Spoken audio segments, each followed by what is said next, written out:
Welcome to big TV. చట్టం న్యాయం ఈ రెండింటి కోసం ఎంత తెలుసుకున్నా మనకి ఇంకా చాలా మిగిలి ఉంటుంది. మరి ఇలాంటి సందేహాలని ఎలా తీర్చుకోవాలి? మనతో ఉన్నారు సీనియర్ న్యాయవాది, పబ్లిక్ ప్రాసిక్యూటర్ రాజీవ్ రెడ్డి. రాజీవ్ రెడ్డి గారు నమస్తే. నమస్తే. రాజీవ్ రెడ్డి గారు, అంటే చాలా వరకు బేసిక్లో కూడా సామాన్యులకు సైతం చాలా వరకు ఏం తెలియని పరిస్థితి ఉంటుంది. అంటే చదువుకున్న వాళ్ళతో పాటు సామాన్యులకు ఇంకా తెలియదు. నేను ముందుగా అడిగేది, ప్రతి కేసులో కూడా కాగ్నిజబుల్, నాన్ కాగ్నిజబుల్ అనేది మనం తరచూ వింటుంటాం. ఎలా డిసైడ్ చేస్తారండి దీన్ని? అసలు ఏంటి అసలు లా, చట్టం, న్యాయం అనేది ఏం లేదండి. అంతగా బేసిక్ కామన్ సెన్స్, సామాన్య జ్ఞానం. అదే భారతదేశంలో నేను గమనించింది ఏంటంటే personal subjective opinion, 1980s 90s వరకు కాస్త లిబరల్ ఆర్ట్స్, హ్యుమానిటీస్ సబ్జెక్ట్ నుండి స్టూడెంట్స్ విరిగా పోయేవారు. దాంతో కాస్త సమాజం అంటే అవగాహన ఉండేది. ఐ థింక్ 90s నుంచి ఇంజనీరింగ్ మెడిసిన్ అంటూ ఆ హాస్టల్ చదవడంతో కొంచెం ఇది పోయింది. ఓకే, మీకు వచ్చిన కాగ్నిజబుల్, నాన్ కాగ్నిజబుల్ అంటే ఏం లేదండి, టెక్నికల్ డెఫినేషన్ వేరు. కానీ అందరికి అర్థమయ్యేటట్టు చెప్పాలంటే కాస్త తీవ్రమైన నేరం కాగ్నిజబుల్, అంత తీవ్రం కాని నేరం నాన్ కాగ్నిజబుల్. ఇంకా చెప్పాలంటే పోలీస్కి ఇన్ఫర్మేషన్ రాగానే ఇమీడియట్గా యాక్షన్ తీసుకోవాల్సినవి కొన్ని ఉంటాయి. ఎందుకంటే ఇంకా అంతకంటే పెద్ద నేరం జరగకుండా కాపాడడం కోసం, లేకపోతే నేరస్తులు తప్పించుకోకుండా ఉండడం కోసం వాటిని కాగ్నిజబుల్ అంటారు. పోలీస్ ఇమీడియట్ యాక్షన్ అవసరం. ఓకే. నాన్ కాగ్నిజబుల్లో అంత ఇమీడియట్ అవసరం ఉండదు. అండ్ కాగ్నిజబుల్లో పోలీస్కి పవర్ ఏంటంటే క్రైమ్ బుక్ చేయటము, ఎఫ్ఐఆర్ బుక్ చేయటము, ఇన్వెస్టిగేషన్ మొదలు చేయడం పెట్టడము, అరెస్ట్ చేయడం, ఇవన్నీ కూడా మెజిస్ట్రేట్ పర్మిషన్ లేకుండా చేసేయవచ్చు. నాన్ కాగ్నిజబుల్లో మెజిస్ట్రేట్ పర్మిషన్ క్రైమ్ బుక్ చేయాలన్నా కావాలి, ఇన్వెస్టిగేషన్ మొదలు పెట్టాలన్నా కావాలి, అరెస్ట్ చేయాలన్నా కావాలి. ఎలా డిసైడ్ చేస్తారండి? సో ఇది పాత సిఆర్పిఎస్, ఇప్పుడు బిఎన్ఎస్ఎస్లో క్లాసిఫికేషన్ ఉంటుంది. ఓకే, అంటే ఇండియాలో బేసిక్గా క్రిమినల్ చట్టాల్లో జనరల్ క్రిమినల్ చట్టాలు వచ్చి ఇండియన్ పీనల్ కోడ్, ఇప్పుడు బిఎన్ఎస్, సిఆర్పిసి, ఇప్పుడు బిఎన్ఎస్ఎస్. ఇండియన్ పీనల్ కోడ్లో నేరాలన్నీ డెఫినేషన్లు ఉంటాయి. అంటే ఏ చర్య చేస్తే నేరము, ఏ చర్య చేయకపోయినా, అంటే కొన్ని చేయకపోయినా నేరం. ఫర్ ఎగ్జాంపుల్, ఎవరికైనా యాక్సిడెంట్ అయ్యి లేకపోతే నేరం జరుగుతున్నప్పుడు మీరు ఆపలేదు, లేదా మీరు పోలీస్కి ఇన్ఫార్మ్ చేయలేదు, సో అది చర్య చేయకపోయినా నేరం. నేరం అంటే ఏంటిది, దాని పనిష్మెంట్ డిఫైన్ చేస్తుంది. ఈ డెఫినేషన్లు అన్నీ తీసి సిఆర్పిసిలో క్లాసిఫికేషన్ ఇస్తారు. ఫలానా నేరము కాగ్నిజబుల్, ఫలానా నేరము కాగ్నిజబుల్ కాదు అని. ఫర్ ఎగ్జాంపుల్, రోడ్డు పైన ఓ వ్యక్తిని చంపుతున్నాడు అనుకుందాం, జుబ్లీహిల్స్ చెక్ పోస్ట్ మీద కింద బారేసి తల బాదుతున్నాడు. పోలీసు వచ్చి ఇమీడియట్గా అతన్ని పట్టుకొని కస్టడీలోకి తీసుకొని ఆపగలగాలి. ఆ టైంలో మనకి ఇంకో రుగ్మత ఏంటంటే, మన దేశంలో చట్టం న్యాయం అనేది టాలీవుడ్ నుంచే వచ్చింది. ఓకే, అది మనం చూస్తాం. పాత సినిమాలో విలన్ అరెస్ట్ చేయడానికి వస్తే వారెంట్ ఉందా ఆఫీసర్ అంటాడు, అనగానే ఇన్స్పెక్టర్ తానుకుంటాడు. కాగ్నిజబుల్ అఫెన్స్కి ఏ వారెంట్ లేదు. అది ఈ మధ్యన మీకు ఎవరైనా విఐపిని, పెద్ద పొలిటికల్ లీడర్ని అరెస్ట్ చేసినా మన మెయిన్ మీడియాలో కూడా తిరుగుతుంటుంది, వారెంట్ లేకుండా అరెస్ట్ చేశారు, గవర్నర్ పర్మిషన్ లేకుండా అరెస్ట్ చేశారు. నేరం జరిగినప్పుడు ఏ వారెంట్, ఏ పర్మిషన్ అవసరం లేదు. ఓకే, కామన్ సెన్స్ ఏంటిది అంటే, ఇప్పుడు వాడు తలబలకు కొట్టి చంపుతా ఉంటే ఈయన మేజిస్ట్రేట్ ఇంటికి పోయి లేదా కోర్టుకి వెళ్ళి వారెంట్ తీసుకొచ్చాడు, వాడు ఉండడు, ఆ మనిషి బతకడు. అది కామన్ సెన్స్. కాబట్టి అరెస్ట్ చేయడానికి కాగ్నిజబుల్ అఫెన్స్లో warrant, magistrate permission, governor permission, speaker permission, ఇవి అవసరం లేదు.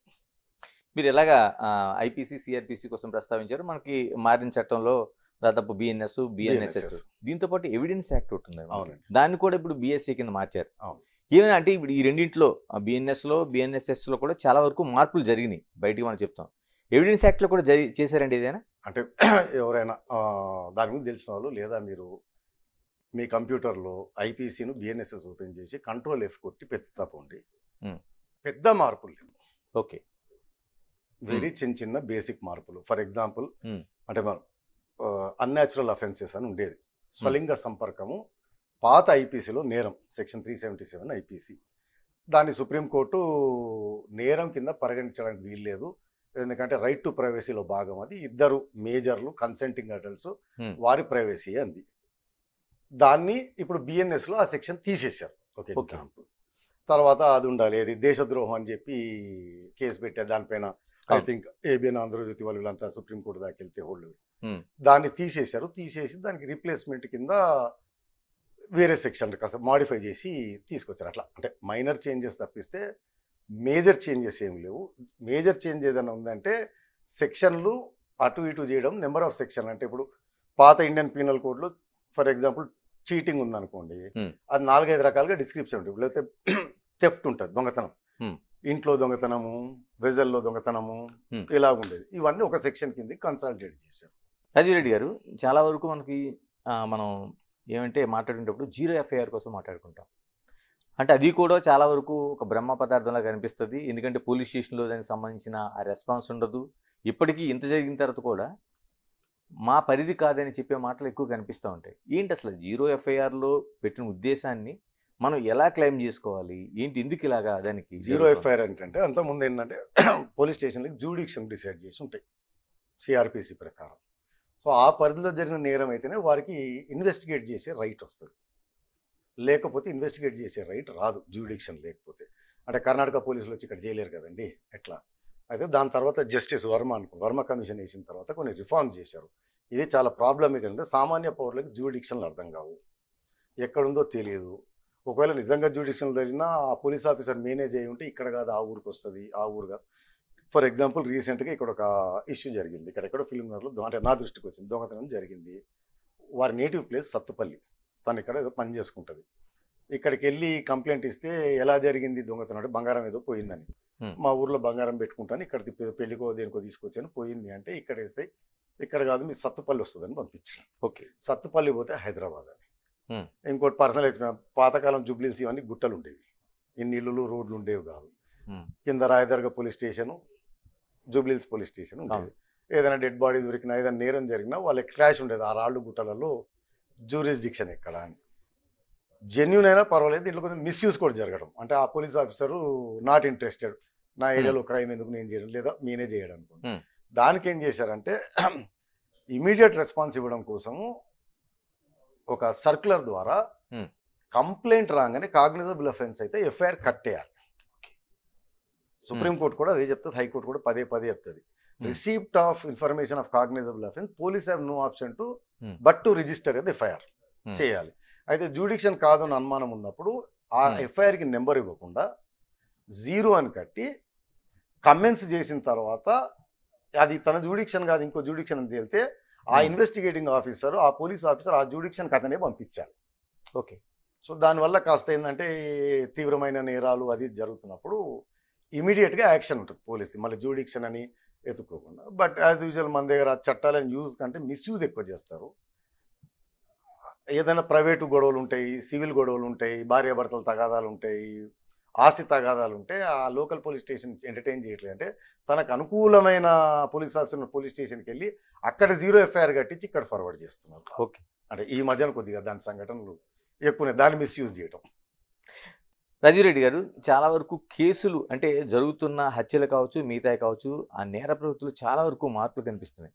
అంటే ఒకప్పుడు హత్య అంటే మామూలుగా ఏదో హత్య జరిగినట్టుండేది, కానీ హత్య చేసిన తర్వాత ముక్కలుగా చేయటం, కుక్కర్లో తీసి ఉడకబెట్టడం, లేకపోతే ఏదైనా రసాయనాల్లో పెట్టి దాన్ని పూర్తిగా యాసిడ్స్లో పెట్టి కరిగించేయటం, ఇలాంటివి ఉండేటప్పుడు గతంలో మనం చాలా వరకు అనుకునేవాళ్ళం అక్కడ బాడీ దొరకాలి, లేదంటే ఆ మనిషికి సంబంధించిన ఐడెంటిఫికేషన్గా తల దొరకాలి, ఇది లేకపోతే కేసులు లేవనుకునేవాళ్ళం. ఇప్పుడు ఎలాగ దానికి సవాళ్ళ మారటం లేదండి? అంటే ఈ మార్పులకు కారణం ఏంటంటే ఒకటి మీడియా ఎఫెక్టు, తర్వాత అంటే హాఫ్ నాలెడ్జ్ ఈజ్ డేంజరస్ అని మన వాళ్ళకి హాఫ్ నాలెడ్జ్ అన్నమాట. ఆ రీసెర్చ్ కూడా పూర్తిగా చేయరు. ఒకటి గుర్తుపెట్టుకోండి, Indian penal code, evidence act, CrPC ఎంత పర్ఫెక్ట్గా ఉంటాయంటే పోలీస్ ఆఫీసర్ సిన్సియర్గా కనుక ఇన్వెస్టిగేషన్ చేస్తే నేరం తప్పించుకోవడం కష్టం. Okay, number 1. నెంబర్ 2, మీరు అడిగిన దానికి డెడ్ బాడీని మాయం అంటే మాయం కాదండి, ఫొరెన్సిక్ ఉంది మనకి. ఓకే, అనువాలు దొరికితే చాలు. అంటే జనరల్గా పాతకాలంలోనేమో కాన్ఫ్లిక్టింగ్, మన ఇండియాలో పెద్ద ఇన్సిడెంట్ జరగలే కానీ బ్రిటిష్ అమెరికన్ కోర్టులలో కొన్నిసార్లు జరిగినాయి. డెడ్ బాడీ దొరకకుండా కూడా కన్విక్షన్ వేశారు. సర్కమ్స్టెన్షియల్ ఎవిడెన్స్ అంటారు. ఓకే, మనిషి మిస్సింగ్, లాస్ట్ ఇతనితో కనపడ్డాడు, అతను చనిపోయినట్టు ఏదన్నా డెడ్ బాడీ దొరకలేదు కానీ ఆధారం ఏదైనా సర్కమ్స్టెన్షియల్ గా. కొన్ని ఇన్సిడెంట్లలో శిక్ష పడిపోయిన తర్వాత ఎన్నోళ్ళకి ఆ వ్యక్తి బతికొచ్చిన సంఘటనలు కూడా ఉన్నాయి. బట్ అడ్వాన్స్మెంట్ ఆఫ్ ఫోరెన్సిక్ వచ్చిన తర్వాత అది ప్రాబ్లం కాదు. అంటే జనరల్గా మనకి క్రిమినల్ లా ట్రయల్లో ఛార్జెస్ని ప్రూవ్ చేయాలండి. ఛార్జెస్ని ప్రూవ్ చేసేటప్పుడు ఎవిడెన్స్ యాక్ట్లో ఫ్యాక్ట్స్ ఇన్ ఇష్యూ అని ఉంటుంది. సపోజ్ మర్డర్ కేసు అంటే కొత్త అడ్వకేట్లు కూడా నేర్చుకోవాల్సింది ఏంటంటే నేరం ప్రూవ్ చేయాలంటే కొన్ని విషయాలు బియాండ్ రీజనబుల్ డౌట్ ప్రూవ్ చేయాలి. ఓకే. ఇతను మర్డర్ చేశాడని ప్రూవ్ చేసిన దానికంటే కూడా ఒక అనువాలు దొరికింది, డెడ్ బాడీ కావచ్చు, బ్లడ్, డిఎన్ఏ ఉంది, ఫోరెన్సిక్ అడ్వాన్స్ అయింది, అది ఒక వ్యక్తిది, ఆ వ్యక్తి ఈ వ్యక్తి మిస్ అయిన వ్యక్తి. So body for example body దొరికింది అనుకోండి, ఓ డెడ్ బాడీ దొరికిందని ప్రూవ్ చేయాలి ఫస్ట్ ట్రయల్లో. ఓకే. ఆ డెడ్ బాడీ పోలీస్ వారు ఏ వ్యక్తి అయితే చనిపోయారంటున్నాడో ఆ వ్యక్తి డెడ్ బాడీ ఒకటే అని ప్రూవ్ చేయాలి. చేసిన తర్వాత ఈ వ్యక్తి అతన్ని దీన్ని ఫ్యాక్సిన్ ఇష్యూ అంటారు అనమాట. ఓకే. ప్రూవ్ చేయాలి. సో మనకి ఇప్పుడు ఫోరెన్సిక్ ఎవిడెన్స్ వచ్చిన తర్వాత బ్లడ్ స్టెయిన్స్, లేకపోతే మీరు యాసిడ్లు వేసేయండి, తగలబెట్టండి, చేయండి, బూడిద దొరికినా సరే డిఎన్ఏ ఉంటుంది. వారి కుటుంబ సభ్యులు డిఎన్ఏ తీస్తే మ్యాచ్ అవుతుంది. సో ఈ అనువాలు చనిపోయిన వ్యక్తిది అని, తర్వాత ఆ పర్సన్ డెడ్ అని, ఆ బాడీ అతనిది అని, ఇతను హత్య చేశాడని, అంత ఈజీగా డెడ్ బాడీలని మాయం చేయడం. అంటే చాలా వరకు అండి మనకి హత్య కేసులకు సంబంధించి మాట్లాడుకుంటే, అంటే హత్య చేసిన తర్వాత ఒక వ్యక్తి అలాగే చనిపోయాడు, కానీ దాన్ని ఆ ఉపయోగించిన ఆయుధం కావచ్చు, వాడు ఉపయోగించిన పద్ధతి కావచ్చు, వీటిని బట్టి శిక్షాకాలంలో ఏదైనా అలాంటి ఏదైనా ఉంటుందా, లేకపోతే చనిపోయిన తర్వాత చనిపోయినట్టే దాన్ని చూస్తారు? లేదండి, మనకి క్రిమినల్ లాలో రెండు ఉంటాయి. వ్యక్తి చావుకి కారణం అవ్వటం అంటారు. ఓకే. అంటే ఎంత పర్ఫెక్ట్ ఉంటుందంటే డిస్క్రిప్షన్ ఓపెన్ ఎండెడ్ ఉంటుంది అనమాట.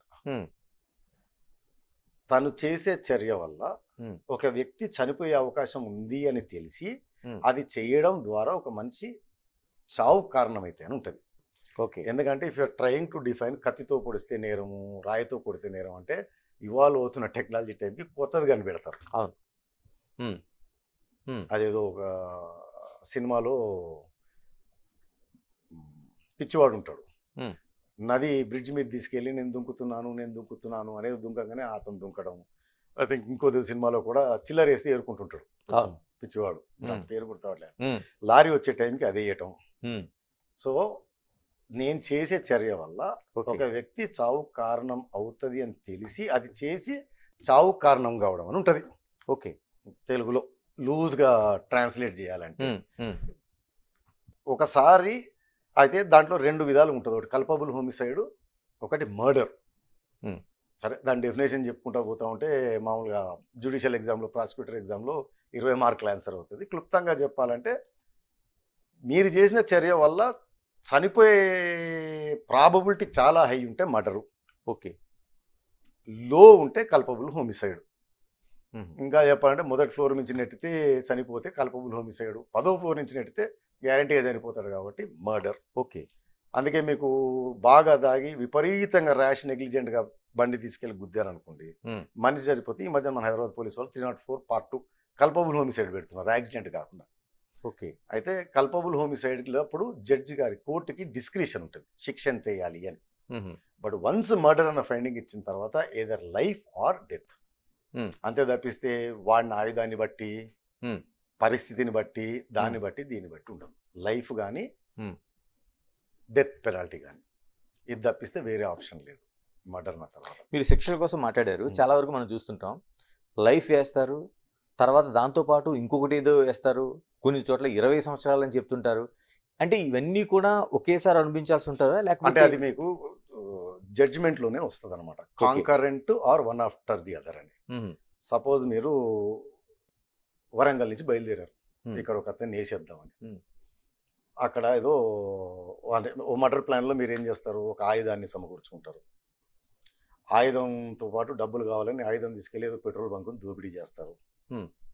ఆ డబ్బులు తీసుకొని ఇలా అంటే ఒక నేరంలో ఎన్నో నేరాలు ఇమిడి ఉంటాయి, ఓకే, ఆర్ వాటికి కనెక్ట్ అయి ఉంటాయి. సో వాటికి శిక్ష వేసేటప్పుడు ఏం చేస్తారంటే అది డిపెండ్స్ ఆన్ ఇవన్నీ సర్కమ్స్టెన్స్ని బట్టి. మ్యాక్సిమం పెనాల్టీ మర్డర్ చేశారు, లైఫ్ వేశారు, దొంగతనం చేశారు 3 ఏళ్ల పెనాల్టీ, లేకపోతే రాబరీ చేశారు ఆయుధం ఉపయోగించి, దానికి 7 ఏళ్ళు 10 ఏళ్ళు వేశారు. ఇవన్నీ వేసుకున్న తర్వాత లాస్ట్లో రాస్తారు అన్ని సెంటెన్స్లు కాంకరెంట్గా రన్ అవుతాయి అంటేనేమో హయ్యెస్ట్ పడ్డదాంతో పాటు అన్నీ కలిసిపోతాయి, లేకపోతే వన్ ఆఫ్టర్ ది అదర్ అని కూడా రాస్తారు.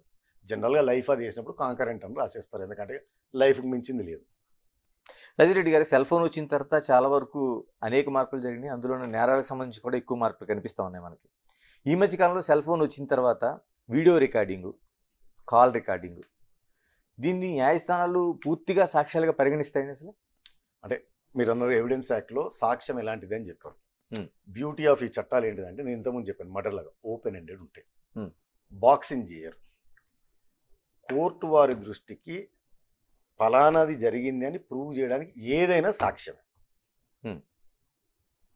దాని రికార్డెడ్ నాట్ రికార్డెడ్, కన్సెంట్ ఉంది లేదు, ఎలక్ట్రానిక్ అంటే మనకి ఫర్ ఎగ్జాంపుల్ క్లాసికల్గా చెప్పాలంటే మీకు పీనల్ కోడ్లో డిఫెమేషన్ సెక్షన్ ఉంటుంది.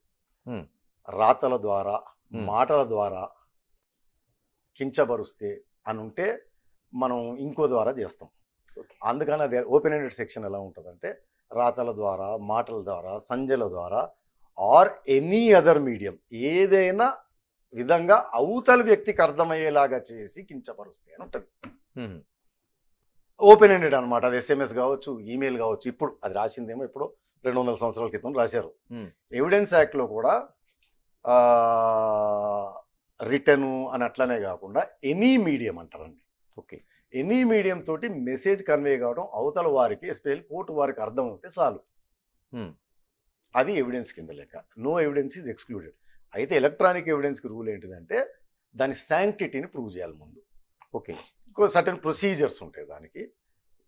ఇది ఎడిట్ చేయలేదు, మార్ఫ్ చేయలేదు, అది చేయలేదు, దాన్ని కుకప్ చేయలేదు అని ఆ ప్రూఫ్తో పాటు చేయవలసి వస్తుంది. అంటే ఇప్పుడు చాలా వరకు చెప్తా ఉంటారు మన అనుమతి లేకుండా అవతల వాళ్ళు రికార్డ్ చేయడం అనేది నేరం అనేది. అనుమతి లేకుండా అలా ఉండదు. సపోజ్ ఓకే, నేను ఒక టూరిస్ట్ని, కేబుల్ బ్రిడ్జ్కి వచ్చి నేను తీసుకుంటున్నాను, వెనకాల చాలామంది కనపడతారు. ఓకే, అది ఎప్పుడు ఇష్యూ కాదండి. ఓకే, ఈ చాలామంది కనపడ్డ వాళ్ళది ఏదైనా ఆ పార్ట్ని కానీ అది కానీ వారి కన్సెంట్ లేకుండా మీరు ఏదన్నా దానికి వాడుకున్నప్పుడు వారి కన్సెంట్ కావాలి. అంటే ఇంపార్టెంట్ ఏంటంటే రికార్డింగ్ కాదు, ఆ రికార్డింగ్ దాన్ని ఎలా భద్రపరుస్తున్నాము, ప్రైవసీ చట్టం అంటే వారి వ్యక్తిగత దానికి ఎంత గౌరవిస్తున్నాము, దాన్ని ఏ పర్పస్కి వాడుతున్నాం అనేది ఇంపార్టెంట్. సో ఇప్పుడు నేను మీది రికార్డ్ చేశాను, నేను పోలీస్కి వెళ్ళి పెట్టాను అనుకోండి, పర్ఫెక్ట్లీ వ్యాలిడ్ లీగల్ యాక్షన్ అనమాట. అంటే రికార్డ్ చేస్తున్నప్పుడు మీది రికార్డింగ్ చేస్తున్నానని చెప్పాల్సిన అవసరం ఏం లేదు, అక్కర్లేదు, అది నేరం కాదు. ఓకే, ఆ రికార్డ్ అయిందని ఎలాగ వాడుతున్నారన్న దాన్ని బట్టి నేరానికి వస్తుందా, డిఫేమేషన్కి వస్తుందా, సివిల్ లయబిలిటీ ఉంటుందా అనేది మీ వాడుక. మరి ఇప్పుడు ఎలా అయితే కాల్ రికార్డింగ్ కేసులు బ్రహ్మాండంగా నడుస్తూ ఉన్నాయి. అవును, మరి అది కాదండి, ఓల్డ్ సుప్రీంకోర్టే, నాకు ఆ పేరు గుర్తురావట్లేదు, హర్యానా అనుకుంటా, ఒక కరప్షన్ కేసులో ఐ థింక్ ఆయన మినిస్టరు ఆ రోజులో టేప్ రికార్డర్లో రికార్డు చేసేవాళ్ళు, కింద పెట్టి అది పెట్టి, దానిపైన సుప్రీంకోర్టు ఇట్స్ వ్యాలిడ్ ఎవిడెన్స్ అని చెప్పింది. ఓకే, మరి ట్రాప్ కేసులు, ఏసీబీ కేసులు ఎలా చేస్తారండి? ముందే ఇప్పుడు వచ్చినాయి కాబట్టి ముందే కెమెరా సెటప్ చేస్తున్నారు, స్టింగ్ ఆపరేషన్ అనేది మీరు గుర్తుపెట్టుకోండి. రికార్డ్ చేయడం, ఇవి చేయడం ఎప్పుడు నేరం కాదు, మీరు దాన్ని దేనికి ఉపయోగిస్తున్నారు అనేది. ఓకే, సపోజ్ కేబుల్ బ్రిడ్జ్ మీద నేను ఏదో వ్లాగ్ చేసుకుంటున్నా, నన్ను నేను చూస్తున్నాను, వెనకాల మీరు నడుస్తూ మీ ప్యాంట్ ఊడిపోయింది, దాన్ని ఊడిపోయింది అనుకున్నాం, నేను ఆ దాన్ని కట్ చేసి వ్యూస్ వస్తాయని పెట్టడం మొదలు పెట్టాను అనుకోండి, మీరు నన్ను కేసు వేయచ్చు. ఓకే, దాన్ని ఏ పర్పస్ లో ఉపయోగిస్తున్నామో దాన్ని బట్టే తప్పించి దాన్ని బట్టి టెలిగ్రాఫ్ యాక్ట్ కానీ ఇటువంటి ఏమీ చెప్పట్లేదండి. లేదు. మరి ఇతర దేశాల్లో నేరం అంటున్నారు దాన్ని? లేదు, ఎక్కడ కాదు. ఓకే, ఇప్పుడు ఇంగ్లాండ్లో కూడా సేమ్ లా అండి. ఏది, you can take a video. నేను లండన్ మహానగరం వీడియో తీసుకుంటాను, కొన్ని వేల మంది అందులోకి వస్తారు, ఎట్లా నేరం అంటారు? కాదు. అందులో ఎవరైనా వచ్చిన పర్టికులర్ దాన్ని నేను దేనికి, సపోజ్ కమర్షియల్గా వాడుకున్నాను అనుకోండి, వ్యూస్ బాగా వస్తాయని, దెన్ దట్ పర్సన్ నా పైన సివిల్ కేసు వేస్తాడు, బికాజ్ ఆయనకి ఎంటైటిల్డ్, ఆయనది అని. తీసుకున్న దాన్ని దేనికి వాడాము? సపోజ్ ఒక లేడీ కన్సెంట్ లేకుండా రోడ్డు పైన వీడియో తీసాము, మన దాంట్లో ఉండిపోయినంత వరకు ఏమీ లేదు, దాన్ని మార్క్ చేసి నగ్నంగానో ఏదో తయారు చేసి వాడేమనుకోండి, అది క్రైమ్ అవుతుంది. ఇంకోటి ఇంట్రెస్టింగ్ కేసులో ఉన్న సుప్రీంకోర్టు సహజీవనానికి సంబంధించి చాలా వరకు స్పష్టంగా చెప్పింది. అంటే ఒక ఆడ మగ అనే వాళ్ళు ఇష్టపడితే వాళ్ళు ఉండడానికి కానీ జీవించడానికి కానీ కల్పించింది. రెండవది, ఈ మధ్యకాలంలో మనం చూస్తుంటే తన భార్య పలానా వాళ్ళతో ఉందని పోలీసులు తీసుకెళ్తున్నారు, మీడియాని తీసుకెళ్తున్నారు, ఆ తలుపులో బదలు కొడుతున్నారు, వీడియోలు చేస్తున్నారు, పబ్లిష్ చేస్తున్నారు. ఎట్ ది సేమ్ టైం భార్య కూడా అంతే, తన భర్త పలానా చోట ఈ విధంగా ఒక అమ్మాయితో ఉన్నాడు అని. అది ఏం జరిగిందో వాళ్ళిద్దరి మధ్య ఉండే సంబంధం ఏంటో తెలియదు, కానీ ఇది వైలేషన్ కాదండి. అంటే దీన్ని 3 విధాలుగా చెప్పాలి. ఫస్ట్ మీరేమన్నారు, సుప్రీంకోర్టు సహజీవనానికి సంబంధించి చెప్పింది కదా, అంటే ఏం ఒక చెప్పింది? ఆడ మగ సంబంధించి వాళ్ళు ప్రైవేట్గా వాళ్ళ లైఫ్ని కొనసాగించడం కోసం అని. సో మన దగ్గర ఒక అపోహ ఏంటిదంటే, కొంతమంది ప్రవచనాలు చెప్పాలి నన్ను, భారతదేశ సాంప్రదాయం కుప్పగూలిపోయింది, వివాహస్తం మంట కలిసిపోయింది అని చెప్తారు. సుప్రీంకోర్టు ప్రమోట్ చేయలేదు, చెయ్యాలి అని చెప్పలేదు. ఆ గొడవ ఏంటిదంటే, ఇండియన్ పీనల్ కోడ్లో అడల్టరీ, అక్రమ సంబంధానికి సంబంధించి బ్రిటిష్ వారి కాలం నాటి ఒక సెక్షన్ ఉంటుంది. ఓకే. దాంట్లో ఏంటిదంటే మీకు పెక్యులర్గా ఎనీ అడల్టరీలో 4 పార్టీలు ఇన్వాల్వ్ ఉంటాయి. ఒక పెళ్ళైన స్త్రీ తోటి ఎవరో సంబంధం పెట్టుకోవడం. సో ఇతని భార్య, అక్రమ సంబంధం పెట్టుకున్న వ్యక్తి మగతను, అక్రమ సంబంధం పెట్టుకున్న లేడీ, ఆ అక్రమ సంబంధం పెట్టుకున్న హస్బెండ్. అడల్టరీ అంటే ఇండియన్ పీనల్ కోడ్ డెఫినేషన్ ఏంటంటే, మ్యారీడ్ ఉమెన్ తోటి అఫేర్ పెట్టుకోవడం, knowing that she is married, adultery. Okay. Okay. Unmarried women తోటి అడల్టరీ కాదు.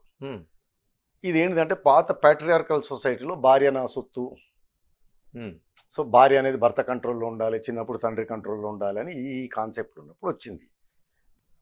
దాంట్లో కూడా పెక్యులర్గా ఏంటిదంటే, ఇప్పుడు 4 పార్టీలు, స్త్రీ అంటే అడల్టరీ చేస్తున్న స్త్రీ భర్త, అడల్టరీలో ఉన్న భార్య, ఇది చేస్తున్న ఒక మగవాడు, అతని భార్య, 4. అయితే ఈ పీనల్ కోడ్లో పెక్యులర్గా పనిష్మెంట్ ఓన్లీ అడల్టరీ చేసిన మగవాడికి ఉంది, అడల్టరీ చేసిన స్త్రీకి లేదు. ఓకే. పనిష్మెంట్ ఓన్లీ అడల్టరీ చేసిన మగ మనిషికి మాత్రమే పనిష్మెంటు. ఇంకో పెక్యులారిటీ దాంట్లో ఏంటంటే, అడల్టరీ కంప్లైంట్ ఓన్లీ అడల్ట్రెస్ అంటే అక్రమ సంబంధంలో ఉన్న లేడీ భర్తకు మాత్రమే రైట్ ఉంది, ఈవిడ భార్యకు రైట్ లేదు కంప్లైంట్ చేసేది. ఓకే. ఓన్లీ అడల్టరీ చేస్తున్న స్త్రీ భర్తకు మాత్రమే రైటు. పనిష్మెంట్ ఓన్లీ అడల్టరీ చేస్తున్న మగవాడికి. ఓకే. దానికి కూడా రీజన్ ఏంటిదంటే, అది ఎంత రీజన్ తెలియదు కానీ మా క్రిమినల్ లా నేర్పించిన గురువుగారు ఏం చెప్పారంటే, ఆ రోజుల్లో ఈ అడల్టరీలో ఉన్న 4 పార్టీలు అందరికంటే ఎక్కువ నష్టపోయేది అడల్ట్రెస్ యొక్క భర్త. ఓకే. అందరికంటే ఎక్కువ లాభపడ్డది ఈ అడల్టరీ చేసేవాడు. ఎందుకు మన సమాజంలో ఒక అతని భార్యకి అక్రమ సంబంధం అని తెలిస్తే అతన్ని బాగా కించపరుస్తారు. ఎగ్జాక్ట్లీ. ఆయన ఆఫీస్లో కానీ బయట కానీ అతను ఏదైనా చెప్తే బాగా చాలా చెప్పి వచ్చావు, పిల్లని ఏలుకోలేడు కూడా వాడు చెప్తున్నాడు అని ఇతను చాలా సఫర్ అవుతాడు. కాబట్టి ఇతనికి కంప్లైంట్ చేసి హక్కు ఇచ్చారు. పనిష్మెంట్ మరి ఇద్దరు ఆడమొగలు, ఆడకలేదు మొగోడికి ఎందుకు పనిష్మెంట్ అంటే, ఈ ఆడదాని జీవితం ఎట్లా బుగ్ అయిపోతుంది బయటకు వస్తే. భర్త వదిలేస్తాడు, తల్లిదండ్రుల దగ్గర రానియరు, సమాజం అంతా కూడా చాలా నీచంగా చూస్తారు అడల్టరీలో. దీంట్లో అందరికంటే ఎక్కువ బెనిఫిట్ పొందినవాడు వీడు ఉంటాడు. ఎందుకంటే మన సమాజంలో వాడు అడల్టరీ చేసేవాడిని వాళ్ళ ఫ్రెండ్స్ వాళ్ళు కూర్చొని మనోడు పెద్ద కృష్ణుడు రా, పెద్ద ప్లే బాయ్ రా అని పొగుడుతుంటారండి. అందుకోసమే ఇది పెట్టారని గురువుగారు చెప్పారు, బట్ అందులో ఉండదు. అంటే లాభం నష్టం మగాడికే రెండిట్లో. లాభం మగోడికి కాబట్టి అతనికి శిక్ష. ఇందులో ఇన్వాల్వ్ అయిన ఆడది సమాజంలో కించపరిచిపోయి నాశనం అయిపోతుంది. ఓకే. ఒక వేశ్యలాగా చూస్తారు, అందరూ ఇన్సల్ట్ చేస్తారు, తల్లిదండ్రులు కూడా సపోర్ట్ చేయరు, కాబట్టి ఆమెకు పనిష్మెంట్ లేదు అని చెప్పాడు. సరే, ఏదేమైనా దీంట్లో కొంత జెండర్ డిస్పారిటీ ఉంది. మగవాడికే ఉంది, ఆడదానికి శిక్ష లేదు. రెండోది, అడల్ట్రెస్ భర్తకే రైట్ ఉంది, మరి విక్టిమ్ భార్య కూడా కదా, అవును, ఎందుకు లేదు అని చెప్పి కేసు అన్నమాట అది. ఎందుకంటే మనకి రాజ్యాంగం ప్రకారం సమానత్వం, లింగభేదం మీద చేయడానికి వీలు లేదు అని. సో దాంట్లో చేస్తూ అది తప్పు అని చెప్పి అది కొట్టేసి, దాంట్లో ఏంటంటే పుట్టుస్వామి కేసు, ఆ కేసులో వచ్చిన తర్వాత ఇండియాలో రైట్ టు ప్రైవసీ కూడా ఫండమెంటల్ రైట్, అంటే రైట్ టు లైఫ్లో ఇమిడి ఉంటుంది, వ్యక్తిగత స్వేచ్ఛ, జీవించే హక్కులో ఇమిడి ఉంటుంది ప్రైవసీ. ఇద్దరు అడల్ట్లు కన్సెంటింగ్గా వారి ప్రైవసీలో వారు చేసుకున్న దాన్ని నేరం ఎలాగంటారు అంది. అంతే తప్పిస్తే అది రైట్ అని లేదు. దానికి ఏదైనా రిపర్కేషన్స్ ఉన్నా, ఏదైనా ఉన్నా మీకు సివిల్ ఉన్నాయి, విడాకులు, మెయింటెనెన్స్, డ్యామేజెస్ ఇవి ఉన్నాయి. ఓకే. క్రైమ్ అనడానికి వీలు లేదు అంది. It is a valid ground for divorce, valid ground to claim extra maintenance, extra యాలిమనీలు. స్త్రీ అడల్టరీలో ఉంటే నో మెయింటెనెన్స్, నో యాలిమనీ భర్త క్లెయిమ్ చేయొచ్చు విడాకుల కేసు జరిగినప్పుడు, అతని విడాకులకి. నేరం కాదు, ఎందుకంటే ఇద్దరు కన్సెంటింగ్ అడల్ట్స్ మేజర్లు అయిన తర్వాత వారి రైట్ అది. వారు వ్యక్తిగతంగా ఏది చేసుకున్నా గోప్యంగా కాదు అని, అంతే సహజీవనాన్ని ప్రమోట్ చేయలేదు. మీరు రెండో పార్ట్కి వచ్చారు. భర్త ఎవరితోటో కులుకుతున్నాడని, భార్య ఎవరితోటో ఉందని చెప్పి పోలీసులని మీడియాని ఎంట పెట్టుకుని వస్తున్నారు. ఈ జడ్జిమెంట్ దీని ప్రకారం కేసు అయితే కట్టేది ఏమీ లేదు. పోలీసులు మీడియాకేమో మనకు కావాల్సింది ఏంటిది, వచ్చింది చెప్పారు సర్కస్. పోలీస్ వారికి ప్రాబ్లం ఏమవుద్దంటే, నేను చెప్పాను కదా, cognizable offence, non cognizable offence ఒకటి. రెండోది, పోలీస్ వారి డ్యూటీలో భాగం ఏదైనా రిపోర్ట్ వచ్చినప్పుడు రియాక్ట్ కావాలి. ఎందుకు, ప్రివెన్షన్ ఆఫ్ క్రైమ్ కూడా వాళ్ళకి ఇంపార్టెంట్. ఇప్పుడు అక్కడ ఏదో తగలబడుతుందని మీరు పరిగెత్తుకుంటూ చెప్తారండి, నిజమో కాదు అతనికి టైం ఉండదు వెరిఫై చేసుకుంది పోలీస్ ఆఫీసర్, పరిగెత్తుకుంటూ వెళ్ళి చూడాలి. ఇప్పుడు ఈ కేసులో తను ఇమీడియట్గా రియాక్ట్ అయిపోయి ఏదో ఒకటి అక్కడ చేయకపోతే రేపు హత్యలు జరగవచ్చు, కరెక్టే, వైలెన్స్ జరగవచ్చు, తలలు బగలు కొట్టుకోవచ్చు, పోలీసులు కాబట్టి వీళ్ళే 10 మందిని వేసుకుని పోయి కొట్టొచ్చేయచ్చు. ఇతను పరిగెడుతూ వెళ్ళి ముందు కంప్లైంట్ వచ్చింది కదా అక్కడ ఏదో జరుగుతుందని, ముందు ఇప్పుడు మనకి ఎన్నో కేసుల్లో ఈ యాసిడ్ దాడులు, ఈ సైకో లవర్లు హత్య చేసిన దాంట్లో బిగ్గెస్ట్ బ్లేమ్ పోలీస్ ఆఫీసర్ల మీద ఉంటుంది. ఎందుకు, ముందు కంప్లైంట్లు ఏదో వస్తే అతను ఏడిపిస్తున్నాడు, ఎమ్మడబడుతున్నాడు, వాళ్ళు సరిగా రియాక్ట్ కాలేదు అని. అదేమవుతుంది, పోయి ఆ హత్యకో యాసిడ్ దాడుకో లీడ్ చేస్తుంటుంది అనమాట. సో గుడ్ పోలీస్ ఆఫీసర్ ఏంటిదంటే, మంచో చెడో ఆ సిచ్యువేషన్ బట్టి రియాక్ట్ అవ్వాలి, వెళ్ళాలి అక్కడికి. వెళ్ళిన తర్వాత ఏ కేసు కట్టాలా కట్టకూడదా, కాగ్నిజబులా కాదా, ఇది నేరమా కాదా అని తర్వాత ముందు అక్కడికి వెళ్ళి ఆ ఫ్లేరప్ అయ్యే సిచ్యువేషన్ని దాన్ని కాస్త ఏమంటారు చల్లార్చాలి. So police officer sir well within their right వెళ్ళడంలో. బట్ ఇక మీడియా దీనికి ఓన్లీ పరిష్కారం మన దేశంలో డిఫెమేషన్ వేసుకోవటం, లేకపోతే గ్యాగ్ ఆర్డర్లని ఈ మధ్యన ఫేమస్ ఇంజంక్షన్. ఐ థింక్ మన కేటీఆర్ గారు ఇంతకుముందు ఒకసారి కవిత గారు సివిల్ కోర్టులో వేసి ఇది ప్రచురించకూడదు, ఇది చెప్పకూడదు అని పట్టుకొస్తారు. అట్లాంటిది తెచ్చుకోవాలి. డ్యామేజెస్ కూడా ఇవ్వచ్చు, మా పరువుకి నష్టం కలిగించారు అని. రాజిరెడ్డి గారు, ఈ మధ్యకాలంలో రేపు కేసుల్ని మన గతంలో చూడాల్సిన పరిస్థితి మనకు కనిపించడం లేదు. ఎందుకంటే స్వలింగ సంపర్కం అనేది చాలా వరకు చాలా దేశాల్లో చట్టబద్ధం చేశారు, కొన్ని దేశాల్లో ఆమోదిస్తున్నారు, ఆమోదించట్లేదు, దాన్ని నడుస్తూ ఉంది. మనకి ఎలా ఉంది ఇప్పుడు, నిజంగా జరుగుతుంది? ఒకప్పుడు రేప్ అంటే మగవాళ్ళు ఆడవాళ్ళ మీద అత్యాచారం చేయటం అనేది దాన్ని రేపుగా పరిగణించేవాళ్ళు. ఇప్పుడు దీన్ని ఎలా చూడాల్సిన అవసరం? అంటే ఆ జెండర్ ఇన్ఈక్వాలిటీ రేప్ చట్టాల్లో మోస్ట్ దేశాల్లో ఉంది. ఐ థింక్ ఈ మధ్యన న్యూజిలాండ్, సౌత్ ఆఫ్రికా, నేపాల్, ఇంకేదో కొన్ని దేశాలు దాన్ని ఈక్వల్ తీసుకొచ్చాయి. మగవాడిని కూడా కన్సెంట్ లేకుండా ఫోర్స్ఫుల్గా సెక్షువల్ అటాక్ చేస్తే రేపు అని. బట్ ఇండియా మనం ఇంకా వెనకాల ఉన్నాం. ఇప్పుడు వరకు రేపు is a perfect example of gender inequality చట్టం మన దగ్గర ఉంది. దాంట్లో సరే దానికి కాన్స్టిట్యూషన్ అనేది పెద్ద స్టోరీ కానీ, బట్ మన దగ్గర ఆడదానికి మాత్రమే రేపు కంప్లైంట్ ఫైల్ చేసేది, రేప్ అయిన విక్టిమ్ కింద హక్కు ఉంది, మగవాడికి లేదు. అయితే నేను ఇంతకుముందు చెప్పాను అన్యాచురల్ అఫెన్సెస్, స్వలింగ సంపర్కం, అది లాంగ్ బ్యాక్ పాతకాలంలో స్వలింగ సంపర్కం అన్యాచురల్ అనుకునేవాళ్ళు. సరే ఇప్పుడు డిబేటు సైన్స్ అది వేరే విషయం.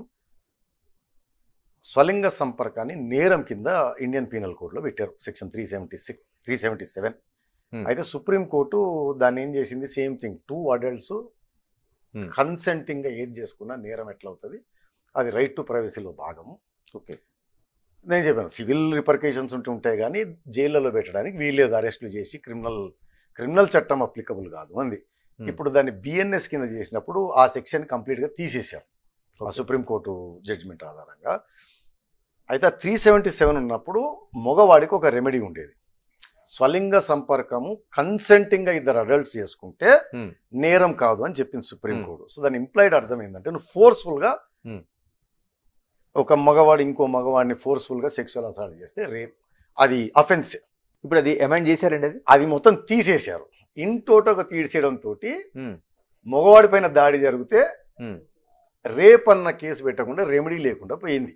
ఓకే, ప్రభుత్వం ఏం చేసి ఉండాలంటే చట్టం ఇది చేసేటప్పుడు 377 నుంచి కన్సెంటింగ్ పార్ట్ని తీసేసి నేరం అని, కన్సెంట్ లేకుండా గనక చేస్తే దానికి శిక్ష పెట్టుంటే మీరు అన్నట్టు జెండర్ ఈక్వాలిటీ, మొగోడికి కూడా రేప్ విక్టిమ్ కింద కంప్లైంట్ చేసే హక్కు ఉండేది. ఇప్పుడు బిఎన్ఎస్ లో అసలు ఆ సెక్షన్ ని టోటల్ గా తీసేశారు. నేను మళ్ళీ మీకు అర్థం కాదని చెప్తున్నా. సుప్రీంకోర్టు జడ్జిమెంట్ ఇంపాక్ట్ ఏంటిదంటే, స్వలింగ సంపర్కము 2 కన్సెంటింగ్ గా అడల్ట్స్ చేసుకుంటే నేరం కాదు, కానీ కన్సెంట్ లేకపోయినా మైనర్ ఉన్నా అన్సౌండ్ మైండ్ ఉంటుంది, అర్థమైనా, వారి మీద కనుక అన్యాచురల్ సెక్స్ చేస్తే అది పనిషబుల్, అంటే ఈక్వల్ టు రేప్ అని. ఓకే. అంటే కన్సెంటింగ్ ఏమంటారు, కన్సెంట్ తోటి చేసుకుంటే నేరం కాదు, అంగీకారం లేకపోతే నేరం అన్న దాన్ని బిఎన్ఎస్ కింద మారుస్తున్నప్పుడు ఆ సెక్షన్ ని మొత్తం తీసేసి పెట్టారు. ఆ పార్ట్ పెట్టి ఆ పార్ట్ తీసేయాల్సింది ఇన్ టోటల్ గా తీసేశారు దాన్ని. సో మొగోడికి రేప్ జరిగితే, అసాల్ట్ జరిగితే, దాడి జరిగితే ఆ రెమెడీ పోయింది. కాకపోతే మనకు అదే బిఎన్ఎస్ లో రెమెడీ ఏంటిదంటే హర్ట్, గ్రీవియస్ హర్ట్లు ఉన్నాయి, గాయపరచడము, తీవ్రంగా గాయపరచడం. సో రేప్ అటాక్ జరిగినప్పుడు ఆ కంప్లైంట్ ఇచ్చుకోవచ్చు, రేప్ అని మాత్రం ఇవ్వలేడు. అంటే మగాడికి రేప్ జరిగితే రేప్ అని పెట్టుకునే హక్కు అయితే లేదు, దిక్కు లేదు.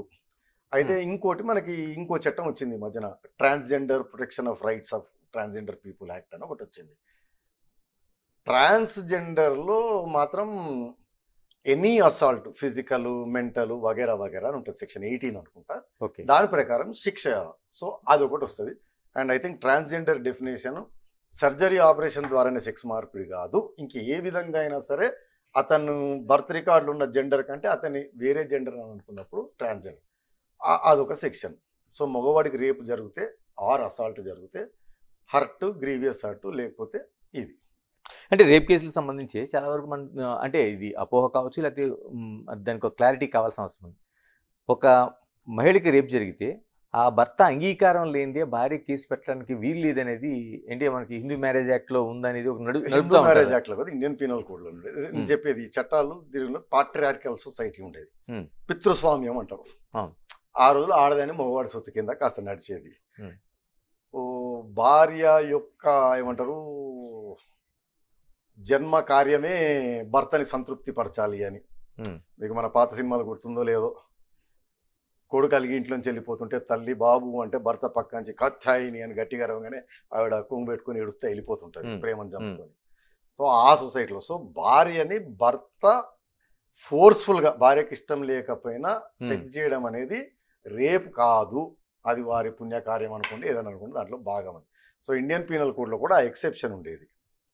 Married women even without consent husband చేస్తే రేప్ కాదు అని. దాని తర్వాత కాలంలో ఏం చేశారంటే 14 years అని అది తీసుకొచ్చారు. I think 14 or 16, I stand corrected. Below that చేస్తే రేపు, అబౌవ్ దట్ చేస్తే రేప్ కాదు. బట్ సుప్రీంకోర్టు దానిపైన తీవ్రంగా స్పందించింది దానిపైన. అందుకని ఇప్పుడున్న సెక్షన్ యాజ్ ఇట్ ఈస్ ఏంటంటే 18 years అబౌవ్ మ్యారీడ్ ఉమెన్ అయితే రేప్ కాదు, బిలో 18 years అయితే రేప్. అలాగే ఏసీబీ కేసులకు సంబంధించి మనం చాలా చూస్తుంటాం. అది ట్రాప్ చేస్తారు, దాన్ని ఒక వీడియో తీస్తారు, లేకపోతే బయటికి పబ్లిష్ చేస్తారు. అంటే ఒక ట్రాప్ చేసిన తర్వాత అది నిజమా కాదనేది నిర్ధారించాల్సింది మళ్ళీ కోర్టే. కానీ ఈలోపు కానీ దాన్ని బయట పబ్లిష్ అవుతూ ఉంటుంది. ఎలాగ అంటే ఇప్పుడు దాన్ని పరువు నష్టంగా చూడాలా, లేకపోతే దాన్ని పబ్లిష్ చెయ్యాలా వద్దా, లేకపోతే అవతల వాడు నిజంగా ఆ అవినీతి చేయకపోతే వాడికి జరగాల్సిన బదనాం జరుగుతూ ఉంది. మీరు ఇంతకుముందు కూడా అడిగారు, ఏది భర్త ఎవరితో ఉన్నాడు, భార్య ఎవరితో ఉన్నాడు తీసుకొని రావడం మీడియాని గీడియాని సర్కస్ అని చెప్పాను. అంటే హిస్టరీ తెలిసిన వాళ్ళకి తెలుస్తుంది. రోమ్ అనేది రిపబ్లిక్ ఉండాలి, ప్రజాస్వామ్య దేశం ఉండాలి. రోమన్ కాన్స్టిట్యూషన్ ఎంత పవర్ఫుల్ అంటే మన రాజ్యాంగాలన్నీ ఆల్మోస్ట్ అలానే ఉంటాయి. అంత పవర్ఫుల్ ప్రజాస్వామ్యము రాచరికంలోకి వెళ్ళిపోయింది రోమన్ ఎంపైర్కి. దానికి హిస్టారియన్స్ అడిగితే రీజన్ ఏం చెప్తారంటే, అప్పుడు అధికారంలో ఉన్న వాళ్ళు ప్రజల్ని మభ్యపెట్టడానికి పాన్ అండ్ సెట్ సర్కన్సెస్ అంటారు, బ్రెడ్ అండ్ సర్కసెస్ అంటారు అనమాట. ఉచితాలు ఇవ్వాలి. ఓకే, ఒట్టి ఉచితాలు ఇస్తే కడుపు నిండి మళ్ళీ వాడు ఆలోచిస్తాడు ప్రజాస్వామ్యం అని అదని ఇదని. వాడిని డైవర్ట్ చేయడం కోసం సర్కస్ నడిపివ్వాలి. అనొద్దు కానీ మన మెయిన్ మీడియా, సోషల్ మీడియా అంతా ప్రస్తుతం జరుగుతుంది సర్కసే.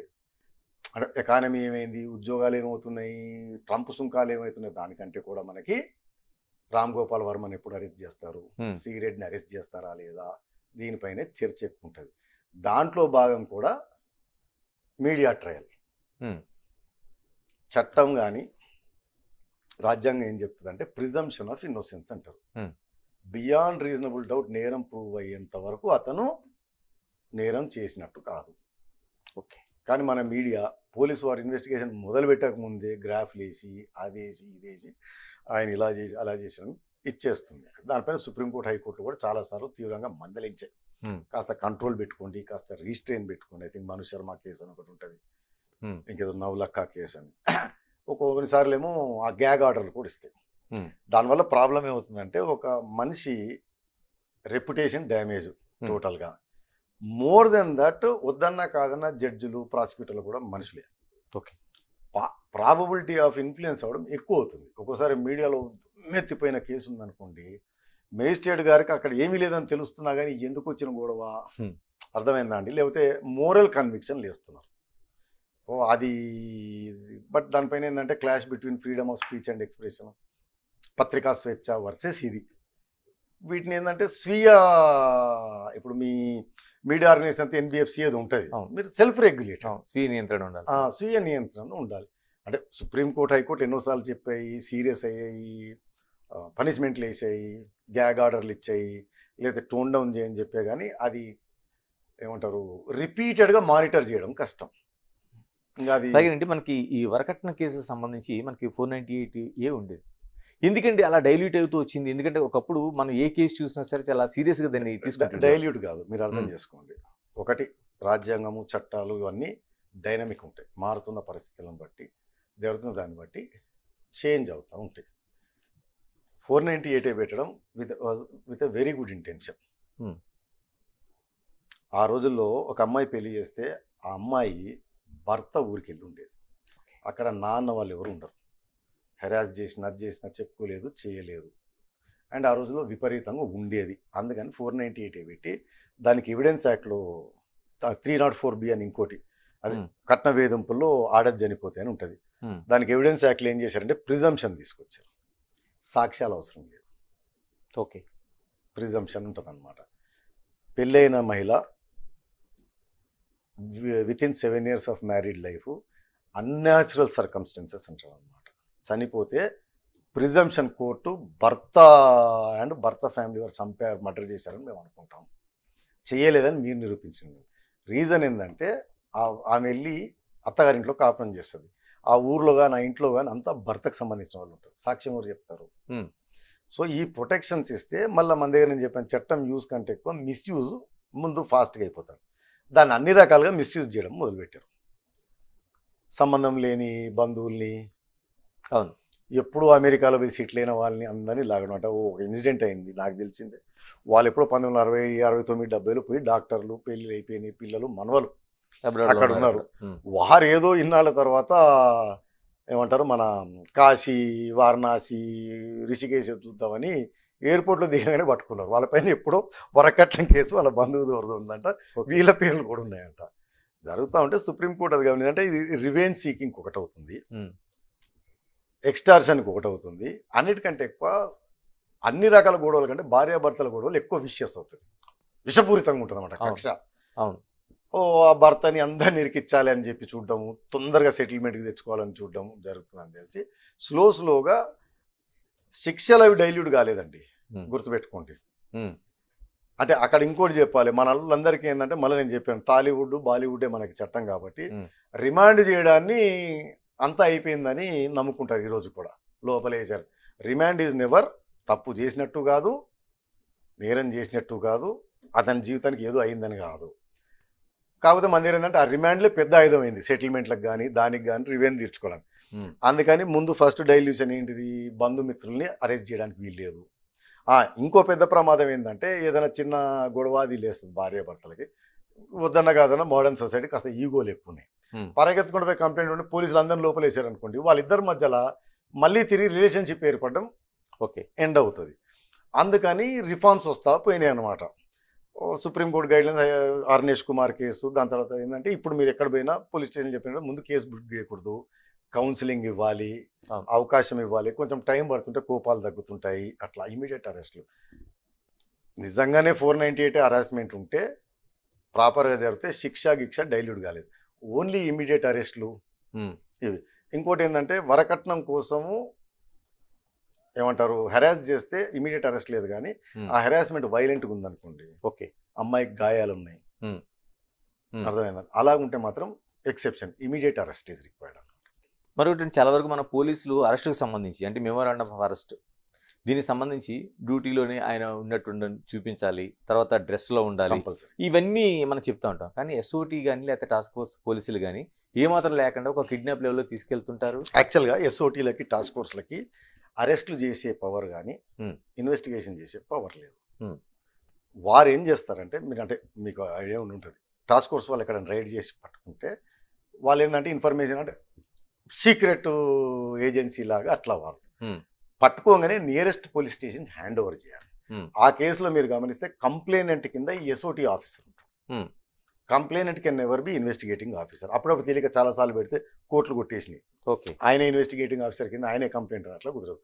ఎస్ఓటీ వారికి టాస్క్ ఫోర్స్ వాళ్ళకి ఈ స్పెషలైజ్డ్ ఏజెన్సీస్కి they do not have power of investigation or power of అరెస్ట్లు ఓకే. వగేరా వగేరా. Hmm. వాళ్ళకి ఏంటంటే స్పెషలైజ్డ్ ఏజెన్సీలు దాని ఇన్ఫర్మేషన్ పలానా దగ్గర డ్రగ్స్, పలానా దగ్గర Hmm. పలానా బ్రూతలౌజ్, పలానా దగ్గర సెక్స్ ట్రాఫికింగ్ చేస్తున్నారు, అమాయకులను చిన్న అమ్మాయిలను తీసుకొచ్చాను, వాటి కోసం ఇమీడియట్గా రైడ్ చేయటం. ద మూమెంట్ రైడ్ చేయగానే jurisdiction police station hand over చేసి అరెస్టు, మెమో ఆఫ్ అరెస్టు మీరు చెప్పిందంతా జ్యూడిక్షన్ పోలీస్ ఆఫీసర్ చేసుకుంటారు. ఈ రైడ్ చేసిన టీం లీడ్ చేసిన ఎస్ఓటీ కానీ టాస్క్ ఫోర్స్ ఆఫీసర్ కంప్లైనెంట్ కింద ఉంటాడు. దాంట్లో ఇన్వెస్టిగేటింగ్ అరెస్ట్ అతను చేయడు. అంటే మెమోరాండం ఆఫ్ అరెస్ట్లోన చాలా వరకు పెద్ద పెద్ద వాళ్ళకే జరుగుతుంది. ఇప్పుడు గతంలో లేదు, అంటే ఇప్పుడు మనం రేవంత్ రెడ్డి గారిది ఇష్యూ చూసాం గతంలో, ఇంటి ముందు అర్ధరాత్రి రావడం, సివిల్ పోలీసులు రావడం, తర్వాత చంద్రబాబు నాయుడు కూడా చూసాం. అంటే ఈ పోలీసు మీద యాక్షన్ తీసుకునే సిస్టమ్ ఏమి ఉండదండి అలా ఉంటే? పోలీస్ మీద యాక్షన్ నేను తర్వాత చెప్తా. మీరు చెప్పిన దీంట్లో కూడా మెమోరాండం ఆఫ్ అరెస్ట్ లేకుండా అంటే మెజిస్ట్రేట్లు రిమాండ్ తీసుకోరు. ఓకే. కంపల్సరీగా memo of arrest near and ఇయర్కి ఇవ్వాలి. ఇవ్వాలి. దీన్ని డీకే బస్సు రిఫార్మ్స్ అంటారు అనమాట, సుప్రీంకోర్టు గైడ్ లైన్స్ అవన్నీ. Hmm. దాని తర్వాత ఈ 41A ఈ అమెండ్మెంట్స్ అన్నీ వచ్చినాయి. డిస్టింగ్విషింగ్గా అతని నేమ్ ట్యాగ్ అది కనపడాలి, యూనిఫామ్లో ఉండాలి, Hmm. గ్రౌండ్స్ ఆఫ్ అరెస్ట్, అతని పైన నేరం ఆరోపణ ఏంటిది, ఎందుకు అరెస్ట్ చేస్తున్నారు, ఏ సెక్షన్లు అనేది కంపల్సరీగా నోటీస్ ఇవ్వాలి. Hmm. ఇవి ఇచ్చిన తర్వాత రిమాండ్ తీసుకుంటారు, లేకపోతే రిమాండ్ తీసుకోరు. కానీ ఇప్పుడు మనం మాట్లాడుకుంటున్న కేసుల్లో ఆ రోజున వీడియోలు కాబట్టి చూస్తే మమ్మల్ని ఏ కేసులో అరెస్ట్ చేస్తున్నారు, మమ్మల్ని ఎందుకు తీసుకెళ్తున్నారు అనేది వాళ్ళే ప్రశ్నించే పరిస్థితి కనిపిస్తుంది. ఎవరు లేదు, అది తప్పు. అంటే అటువంటి వాళ్ళకి యాక్షన్ తీసుకునే అవకాశం ఉంటుందని పోలీసుల పైన. యాక్షన్ తర్వాత అలాగుంటే మీరు చెప్పిన ఇద్దరు VVIPలు అవును కోర్టులో ఛాలెంజ్ చేసి బయటకు వచ్చేవచ్చుగా. ఓకే. వారే యాక్షన్ తీసుకోవాలి. Indian penal code is equally applicable to police officers అండి. ఓకే. మన హైదరాబాద్ వరకు వస్తే ఇంకో చట్టం ఉంటుంది, హైదరాబాద్ పోలీస్ యాక్ట్ అని. మీరు గుర్తుపెట్టుకోండి, మన ప్రజల వరకు తెలియదు. లీగల్ అరెస్ట్ అతని డ్యూటీలో భాగం, అతని ప్రొటెక్షన్ ఉంటుంది. ఓకే. 24 గంటలు దాటిన తర్వాత అది డ్యూటీలో భాగం కాదు. అతని పైన అందరిలాగానే కిడ్నాప్ కేసు బుక్ చేయొచ్చు, బుక్ చేయాలి కూడా. ఇంకోటి, పోలీసులు సివిల్ కేసుల్లోకి ఎంటర్ అవ్వకూడదు అంటారు. ఎలా జడ్జ్ చేస్తామండి అట్లని? అంటే ఇండియాలో ఏమైందంటే అండి, బ్లర్ అయింది. ఐ థింక్ ఇంత దినేష్ రెడ్డి గారు DGP ఒక స్టేట్మెంట్ ఇచ్చారు, సివిల్ కేసులో పోద్దు అంటే ఎట్లా, సివిల్ కేసులే క్రైమ్ తీస్తున్నాయి అని, సివిల్ సెటిల్మెంట్ కాకపోతేనే మర్డర్లు గిడర్లు చేసుకుంటున్నారు అని. ప్యూర్ సివిల్ కేసుల్లో ఇన్వాల్వ్ కావడానికి వీల్లేదు. ఎక్కువ మటుకి ఇవి ల్యాండ్ డిస్ప్యూట్స్లో పడలేదు. వీటిని ఏం చేస్తారంటే సివిల్ని క్రిమినల్ కలరింగ్ ఇస్తారు. సివిల్ ప్యూర్గా ఉండదన్నమాట. ఏదో మీరు నాకు డబ్బులు ఇవ్వాలనుకోండి, మీరు ఇవ్వట్లేదు, నేను రికవరీ కేసు సివిల్ వేసుకోవాలి. నాకు ఇన్స్పెక్టర్ తెలిస్తే ఏం చేస్తాడు, మీరు నన్ను తిట్టినట్టు, కుట్టినట్టు, చంపుతా అన్నారను, దాడి చేశారను ఒక కేసు పెట్టించి మిమ్మల్ని పిలిపించుకొని ప్రెజరైజ్ చేస్తారు. ల్యాండ్ డిస్ప్యూట్స్ ఉన్నాయనుకోండి, ల్యాండ్ డిస్ప్యూట్స్లో అసలు తలదూర్చడానికి వీల్లేదు. బట్ ల్యాండ్ పైన ల్యాండ్ ఆర్డర్ సిట్యుయేషన్ వస్తుంది, రెండు వర్గాలు దొమ్మి కొట్టుకుంటుంటాయి కబ్జా కోసం. అప్పుడు ఆపొచ్చు తప్పిస్తే వారు తేల్చదు. అప్పుడు ఏంటంటే మనకి 144, 145 CRPC ప్రొసీడింగ్స్ ఉంటాయి. ఆ ల్యాండ్ని సీల్ చేసి ప్రొసీడింగ్ చేసి RDOకి హ్యాండ్ ఓవర్ చేసేయాలి ఇన్స్పెక్టర్. RDO డిసైడ్ చేస్తారు ఎవరికి ఇవ్వాలి, ఇవ్వద్దు అనేది. ఇంకోటి, ఆడవాళ్ళకి రాత్రిపూట పోలీస్ స్టేషన్లో ఉంచకూడదు అనేది చాలా వరకు చెప్తున్నారు. అదే DK బాసు రిఫార్మ్స్లోనే. ఎందుకంటే DK బస్సు చెప్పినప్పటికీ ఇప్పుడు ప్రత్యేక మహిళా పోలీస్ ఉంది, పోలీస్ స్టేషన్స్ ఉన్నాయి. అంటే మగవాళ్ళకి ఉంచొచ్చు, ఆడవాళ్ళని ఉంచకూడదు. మహిళా పోలీస్ స్టేషన్ ఉంచొచ్చు. ఓకే. మహిళా పోలీస్ స్టేషన్లో మహిళలను ఉంచొచ్చు. ఓకే. బట్ జనరల్గా అవాయిడ్ చేస్తారు. సన్సెట్ టు సన్ రైజ్ మహిళని కస్టడీలోకి తీసుకోరు, అరెస్ట్ చేయరు. ఎమర్జెన్సీ అంటే తప్పిస్తే, తప్పదంటే తప్పిస్తే ఈవెన్ అరెస్ట్లు కూడా చేయరు.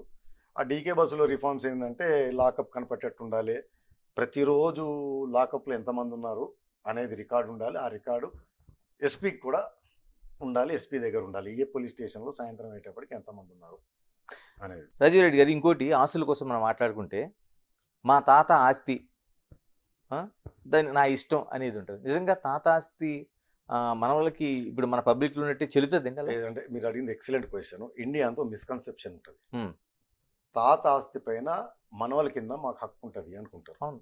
హిందువులైతే ఉండదు. హిందువులైతే ఉండదు. హిందూ సక్సెషన్ యాక్ట్లో క్లాస్ 1 హెయిర్ అంటారు. నేను చనిపోయాను అనుకోండి, నా భార్యకి నా పిల్లలందరికీ equal share and it ends there.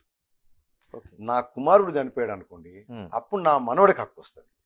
But తండ్రి కానీ తల్లి కానీ బతుకుండగా వాళ్ళు బ్రేక్ కింద వారసత్వానికి 4 తరాలు అయితేనే ఈక్వల్ షేర్ వస్తుంది. తాత ఆస్తి ఎప్పుడు తండ్రికి కానీ తల్లికి కానీ వస్తుంది. ఓకే, పిల్లలకి హక్కు ఉండదు. ఓకే, ముత్తాత ఆస్తి అనుకోండి అప్పుడు వస్తుంది కదండి. ఇప్పుడు ఆస్తి ఎవరికి రాయకుండా, అది ఆస్తి రాయకుండా చనిపోతేనే సక్సెషన్ యాక్ట్ కిక్ ఇన్ అవుతుంది. భార్యకి కానీ పిల్లలకి కానీ ఈక్వల్ షేర్. Equal share. మరి కన్న తల్లిదండ్రులకి తల్లిదండ్రులకు ఉండదు. సర్వైవర్స్కి ఉంటుంది కదండి, ప్రిడిసెసర్స్ కిందకు ఉంటుంది. వీళ్ళు లేరు అనుకోండి, అప్పుడు క్లాస్ 2 క్లాస్ 3 అని సెపరేట్ సెక్షన్లు వస్తాయి. అంటే ఇమీడియట్ వారసులు లేరు, భార్య లేదు, పిల్లలు లేరు, అప్పుడు ఎవరికి వస్తుంది? స్త్రీకి భర్త లేడు, పిల్లలు లేరు, ఈ ఆస్తి ఎవరికి వెళ్తుంది? ఫర్ ఎగ్జాంపుల్ భర్త ఫ్యామిలీ ద్వారా సంక్రమించింది ఏదైనా భర్త సర్వైవర్స్ ఉంటారు, అన్నదమ్ములు, వారికి. తల్లిదండ్రుల ద్వారా వచ్చింది అనుకోండి, ఆమె అన్నదమ్ములకి. అట్లా. ఇంకోటి చెప్పండి, చాలా వరకు జైల్లోకి వెళ్ళిన వాళ్ళకి హక్కులన్నీ ఉంటాయండి? ఎందుకంటే మానవ హక్కులతో పాటు ప్రాథమిక హక్కులు కూడా ఉంటాయి. అదే రాజ్యాంగం చదివితే మీరు ఆర్టికల్ 21 ఇవన్నీ పర్సన్ అంటారు, సిటిజన్ అన్నారు. పర్సన్ అంటారు. అంటే ఈవెన్ ఇల్లీగల్గా చొచ్చుకున్న రోహింగ్యాలకు కూడా ఆ హక్కులు ఉంటాయి అనేది. సో అతను జైల్లో ఉన్నాడా బయట ఉన్నాడా అనేది సంబంధం లేదు. ఎస్పెషల్లీ రైట్ టు లైఫ్ ఇవన్నీ.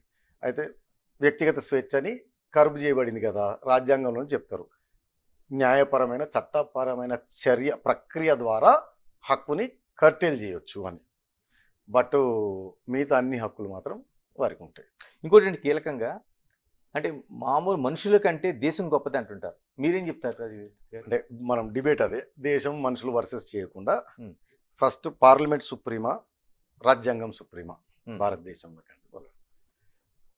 దీన్ని ఏమంటారంటే ఇప్పుడు America any liberal democracy constitution ఉంటుంది, మీకు ఇంగ్లాండ్ కాన్స్టిట్యూషన్ ఉంటుంది. పార్లమెంటే సుప్రీము, మెజారిటీ నిర్ణయమే ప్రజాస్వామ్యంలో అయినప్పుడు రాజ్యాంగం ఉండాల్సిన అవసరం లేదు, సుప్రీంకోర్టు ఉండాల్సిన అవసరం లేదు. ఎందుకంటే పార్లమెంట్ ఏది చేసినా అది పర్ఫెక్ట్ సరి అయిన చర్య అని. ఓకే, దీన్ని ఏం చేస్తారంటే మెజారిటేరియన్ అథారిటేరియనిజం అంటారు, లేదా మెజారిటీ టిరనీ అంటారు. ఓకే, మెజారిటీ యొక్క నియంతృత్వం అంటారు. For example article 3 constitution, state reorganisation. రాష్ట్ర అసెంబ్లీకి కానీ దేనికి సంబంధం లేకుండా పార్లమెంట్ విడదీయవచ్చు. రీజన్ బీయింగ్, ఒక మైనారిటీ ప్రజలు ఉంటారు రాష్ట్రంలో, వారిని మెజారిటీ ప్రజలు అణగదొక్కుతున్నారు, అణిచివేస్తున్నారు, కాల రాస్తున్నారు ఉంటుంది. మెజారిటీ వస్తేనే మీకు రాష్ట్రం అవుతుంది అంటే అతనికి ఎప్పుడు న్యాయం జరగదు. అందుకని కాన్స్టిట్యూషన్ రాసినప్పుడు అసెంబ్లీకి మెజారిటీకి సంబంధం లేకుండా ఇచ్చారా? అవును. సో మెజారిటీ ఎప్పుడు ప్రివేల్ కాదు లిబరల్ డెమోక్రసీస్లో. వ్యక్తిగత స్వేచ్ఛలు, రాజ్యాంగ హక్కులు ప్రివేల్ ఓవర్ మెజారిటీ డెసిషన్లు పార్లమెంట్. ఫర్ ఎగ్జాంపుల్ ఇక్కడ కూర్చొని నేను ఇంటర్వ్యూలో ఏదేదో వాగాను, నరేంద్ర మోడీ గారికి బీజేపీకి కంప్లీట్ మెజారిటీ ఉంది రాజ్యసభ లోక్సభ, రేవంత్ రెడ్డి గారికి ఇక్కడ ఉంది, మీ మీద నా మీద ఆయనకి తీడలేసింది అనుకుందాం. గడ్డం పెంచిన వాళ్ళు, బ్లేజర్ వేసుకున్న వాళ్ళు అని ఈ టైప్ ఒకటి పెట్టి వీరి వల్ల దేశానికి ప్రమాదం ఉంది, వీళ్ళని నెమ్మటి అరెస్ట్ చేసి ట్రయల్ లేకుండా కోర్టుకు సంబంధం లేకుండా పీడీ యాక్ట్ అంటారు కదండి, పెట్టాలి అని ఆ చట్టం తీసుకొచ్చారనుకోండి. ఆ చట్టం పాస్ అయింది, మెజారిటీ యునానిమస్గా పాస్ అయింది, రాష్ట్రపతి గవర్నర్ కూడా ఆమోదం ఉద్దేశారు. మనల్ని అరెస్ట్ చేయవచ్చా? చేయలేరు, కోర్టులు అడ్డుకుంటే. ఓకే, అర్థమైందండి. సో ఫస్ట్ రాజ్యాంగం ఈ సుప్రీం. దీనికి ఒక ఇంట్రెస్టింగ్ స్టోరీ కూడా చెప్తాను. మన దేశంలో ఫౌండేషన్ ల్యాండ్ మార్క్ జడ్జిమెంట్ వచ్చి Kesavananda Bharati versus state of Kerala.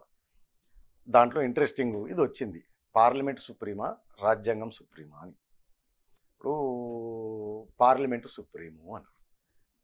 కారణం ఏంటిదంటే, ఒకటి ప్రజాస్వామ్యంలో అపోహ, పార్లమెంటు సుప్రీం అని. రెండోది రాజ్యాంగాన్ని సవరించే హక్కు పార్లమెంట్కు ఉంది కదా. ఓకే, కాబట్టి కామన్ సెన్స్ ఏం చెప్తుంది, పార్లమెంటే సుప్రీం అని. సవరించే హక్కు ఉంది కదండి, తీసేసేయచ్చు, పెట్టవచ్చు, మార్చవచ్చు. బట్ ఆ హక్కు ఎక్కడి నుంచి వచ్చింది? రాజ్యాంగం నుంచి. ఓకే, అందుకే ఆర్టికల్ 21 వ్యక్తిగత అదేమన్నా జీవించే హక్కు, వ్యక్తిగత స్వేచ్ఛ ఉంది. ఈవెన్ ఎమర్జెన్సీ టైంలో కూడా కట్టేలు చేయలేము, చట్ట న్యాయపరమైన ప్రక్రియ. అజ్మల్ కసబ్ని కాల్చి చంపొచ్చు ఎన్కౌంటర్, కానీ కాదు కదా, కుదరదు కదా.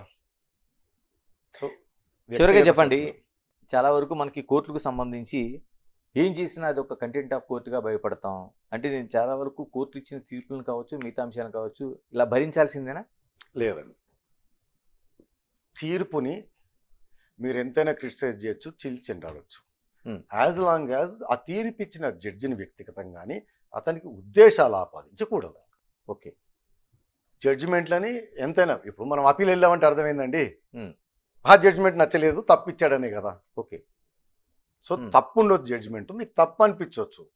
జడ్జిమెంట్ని ఏమైనా చేయండి, ఎంతైనా క్రిటిసైజ్ చేయండి. జడ్జిమెంట్ ఇచ్చిన జడ్జికి ఉద్దేశాలు ఆపాదించకూడదు అనమాట. అయితే అదే మీరు అమెరికా అక్కడ పోతేనేమో, ఇంగ్లాండ్ పోతే జడ్జిని కూడా చీల్చెండాడతారు మీడియా కానీ. ఫర్ ఎగ్జాంపుల్ ఈ మధ్యన క్యారోలిన్ లీవిట్ అనుకుంటా, వైట్ హౌస్ ప్రెస్ సెక్రటరీ, ఏ ప్రెస్ కాన్ఫరెన్స్ పెట్టినా ట్రంప్కి వ్యతిరేకంగా జడ్జిమెంట్ వస్తే ఆ జడ్జిలని వారు డెమోక్రాటిక్ పార్టీ చెందిన వాళ్ళు పార్టీసను, వాళ్ళకి బయాసు ట్రంప్ అంటే, అందుకని చెప్పి జడ్జిమెంట్లు ఇస్తుంది, వాళ్ళందరినీ తీసేయాలి, వాళ్ళందరినీ లోపలేయాలి అని అంటుంటుంది. అక్కడ ఏంటంటే freedom of speech and expression is much higher level మనకంటే. బట్ ఇక్కడ మీరు జడ్జిమెంట్ని ఎంతైనా క్రిటిసైజ్ చేయదు, జడ్జి మాత్రం ఉద్దేశాలు ఆపాదించకూడదు. థ్యాంక్ యూ రాజీరెడ్డి గారు. ఇది అంటే టోటల్గా మనకు ఉండే చట్టం కావచ్చు, న్యాయం కావచ్చు, ఉన్న వాటిని సక్రమంగా ఇంప్లిమెంట్ చేయటం, దాని పరిధిలో ఇంప్లిమెంట్ చేయటం, దాని అవగాహన కల్పించుకోవడం అనేది మనకి కీలకమైన వ్యవస్థగా మనకు కనిపిస్తోంది. Keep watching Big TV. This is Ganesh. For more videos like this, subscribe Big TV channel.